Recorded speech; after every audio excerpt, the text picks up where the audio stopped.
So I have a new book coming out, and it's called Get Your Business Funded. And it's very timely because people have had, especially in the last 2 years, a hard time finding the money they need to run your business. So what can you do to up your chances of getting your business funded? Well, there's a couple things. The first thing you can do is draft a business plan. Now, let's say you're a new business, you definitely need a business plan, or you're an established business.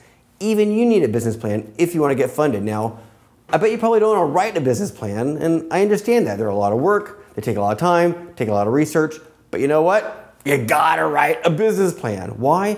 For two reasons. One, it helps you. It helps you think through your business, what's gonna work, what's not gonna work, who are your competitors, what can you do differently, what can you do better, how are you gonna make your money, all those kind of things, especially if you're new to business, will help you, but even if you're old to business, it'll help you.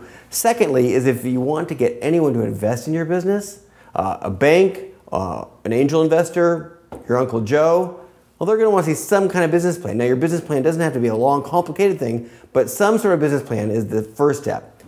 The second thing to up your chances is just understand that there is a difference between what is called debt financing and equity financing. Debt financing is what it sounds like. You take on some debt. You get a loan, you take on some debt, you pay the debt back. You get a loan from your uncle, you take on some debt, you get some debt back.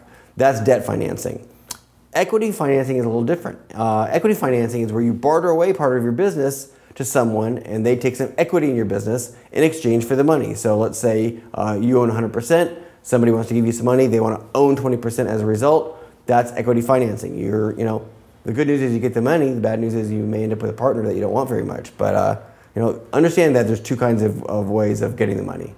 The third thing you can do to really up your chances is to have a clear return on the investment. If you're getting a loan from a bank, the bank needs to know when they're going to get paid back in full and how that's going to work and how you're going to do it every month. And you need to think that through beforehand. Or if you're going to have some kind of investor or equity partner, again, what is their return on investment? You need to know your numbers cold. You need to know them really good. And don't make up numbers. Don't give pie in the sky projections because you know what?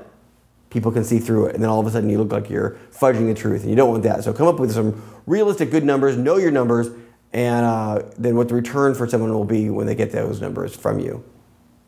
And the final thing you need to keep in mind as you go to get your funding is you need to be patient and be flexible. In all likelihood, it may take you a little longer than you want to get the money you need, but okay, just keep going. And you might have to be a little flexible finally to get that money. So it may mean you take on some partners that you didn't anticipate. It may mean that you start in stages because you can't get everything you need up front. It may mean that you start smaller than you wanted. As long as you're flexible, that's good because if you're going to be an entrepreneur, you got to be flexible anyway. So be patient and flexible, do those other things, and your chances of getting funded will definitely be increased.